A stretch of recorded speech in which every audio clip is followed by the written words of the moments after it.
পশুরাও এর থেকে ভালো, তারা নিজেদের স্বাধীনতা বোধ জানে, তাদের মধ্যে সেই সেন্সটা নেই। তাহলে আজকের দিনে যখন এই উদিত নারায়ণ এই কাণ্ডটা করলো, তখন অজন্তা শঙ্কর কি বলবে আমি সেটাই জানতে চাই। ফিমেল ফ্যানেরা আসছে তাকে নিয়ে সেলফি তুলছে, মানে গান গাওয়ার সাথে সাথেই, আর তিনি সবাইকে একটা করে কিস করে যাচ্ছেন। মনে হলো যেন গানের থেকে কিস বেশি হচ্ছে, গান কম হচ্ছে। আমি কিছু বুঝলাম না ব্যাপারটা নিয়ে, একটুখানি ডিটেলস করতে গিয়ে দেখলাম যে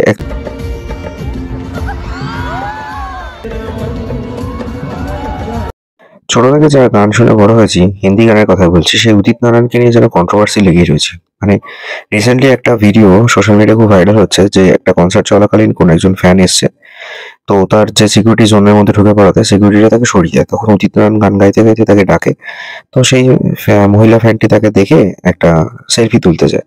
অ্যাট দ্যাট মোমেন্ট সেই মহিলা ফ্যানটি তার গালে একটা কিস করে বসে। সে সময় উদিত নারায়ণও তাকে ধরে রীতিমতো ঘেঁটি ধরে একটা লিপ কিস করেছে। মানে আমি কিছু বুঝে পেলাম না, আমি কোথায় ভাবলাম বোধহয় একটা এআই ফেআই দিয়ে বানানো ফেক ভিডিও। পরে দেখলাম এটা সত্যি ঘটনা। মানে উদিত নারায়ণ 69 বছর বয়স, তার ছেলে আদিত্য নারায়ণ, তারা যথেষ্ট বয়স হয়েছে, দুজনেই ভালো গান গায়।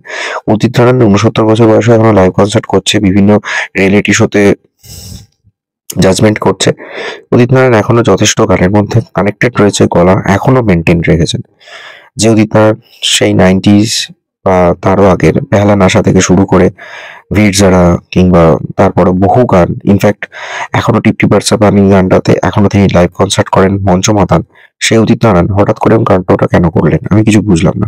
পরে জানা গেল যে অ্যাকচুয়ালি সেই গানটাতে গানের চেয়ে কম চুমু বিতরণটা বেশি হচ্ছে। মানে যত ফিমেল ফ্যানেরা আসছে তাকে নিয়ে সেলফি তুলছে, মানে গান গাওয়ার সাথে সাথেই, আর তিনি সবাইকে একটা করে কিস করে যাচ্ছেন। মনে হলো যেন গানের থেকে কিস বেশি হচ্ছে, গান কম হচ্ছে। আমি কিছু বুঝলাম না ব্যাপারটা নিয়ে, একটুখানি ডিটেলস করতে গিয়ে দেখলাম যে অ্যাকচুয়ালি উদিত নারায়ণ নাকি এর আগেও অনেক কন্ট্রোভার্সিতে জড়িয়েছেন। বিভিন্ন অনুষ্ঠানে কখনো আলকা ইয়াগনিককে ধরে কিস করে ফেলেছেন গালেই, গান মানে একসাথে ডুয়েট গান গাইছেন। আবার কখনো শ্রেয়া ঘোষালকে দেখা যাচ্ছে যে প্রাইজ ডিস্ট্রিবিউশনে যেতে গিয়ে শ্রেয়াকে প্রাইজ দিয়ে একটা ছোট্ট করে গালে একটা কিস হয়ে গেছে। মানে ব্যাপারটা হয়ে গেছে এরকম যে উদিত নারায়ণ মানে সবাইকে উনি কিস বিতরণ করে বেড়ান। তা ভাবলাম হয়তো তার এটা ব্যবহার, মিষ্টতা, এরকম কিছু। পরে বুঝলাম যে উদিত নারায়ণের সঙ্গে একটা কন্ট্রোভার্সি রয়েছে। উদিত নারায়ণ বর্তমানে যে তার স্ত্রীকে নিয়ে রয়েছেন, সেটা তার একমাত্র স্ত্রী নয়, তার আগেও একটা বিয়ে ছিল, যেটা অনেকেই জানতো না, এবং তিনিও ব্যাপারটাকে অস্বীকার করেছিলেন। তারপর দেখা গেল যে না, তার প্রথম স্ত্রী যখন কেস করলো তখন প্রমাণিত হলো যে তিনি প্রথমে একটি বিয়ে করেছিলেন। তখন হাইকোর্ট বলেছিল যে দুজনকে নিয়ে একসাথে থাকতে হবে, দুই স্ত্রীকে নিয়ে। কিন্তু উদিত নারায়ণ সেটা করেনি, দ্বিতীয় পক্ষকে নিয়ে ছিলেন, মানে আদিত্য নারায়ণের মাকে নিয়ে। পরবর্তী সময়ে প্রথম পক্ষের স্ত্রী আবার হাইকোর্টে যায় এবং ডিভিশন বেঞ্চে এখনো কেস চলছে। উদিত নারায়ণ উদিত নারায়ণ নাকি এর আগেও বহু মহিলার সাথে নানা রকম কন্ট্রোভার্সিতে জড়িয়েছিলেন। যে উদিত নারায়ণ বর্তমানে এই যে কাণ্ডটি ঘটিয়েছেন সেটা নিয়ে যখন সাফাই দিতে গেছেন, বলছেন যে আমরাও শিল্পী মানুষ, আমাদের মধ্যে শিল্পসত্তা রয়েছে, আমরা চার দেয়ালের সিকিউরিটি জোনের মধ্যে কাজ করি।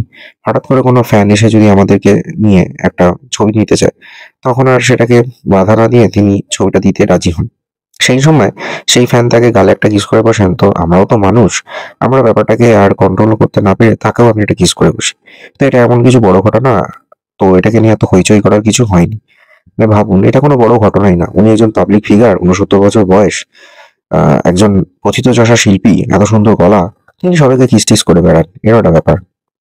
অবশ্যই আমাদের দেশে এর থেকে অনেক বড় ইস্যু আছে যেগুলো নিয়ে হইচই করার কথা, বাট সোশ্যাল মিডিয়া তো আফটার এগুলোকে নিয়ে তো ট্রোলিং তো হবেই। সিমিলার দেখা গেল তার ছেলেকে যখন জিজ্ঞেস করা হলো, তার ছেলে বললো যে আমি এগুলো নিয়ে কিছু বলতে চাই না, স্বাভাবিক ঘটনা।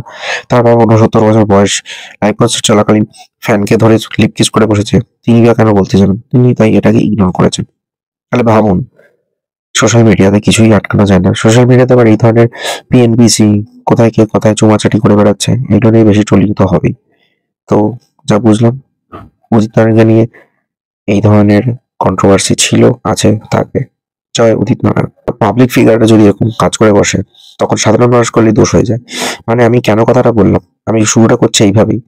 মনে আছে তো কলকাতা মেট্রোতে যখন কিস হয়েছিল, সেই ছবিটাকে যখন ভাইরাল করে দেওয়া হয়েছিল, তখন অনেকে অনেক কথা বলেছিল। ইভেন আমি নাম করে বলছি, মমতা শঙ্কর বলেছিলেন যে এই জন্যই তো সমাজের এত অবক্ষয় হচ্ছে, এরা নিজেদের কোনো শালীনতা বোধ রাখছে না, এরা যেখানে সেখানে যা পারছে করে যাচ্ছে। এমনকি বলেছিল এর থেকে জন্তুরাও ভালো।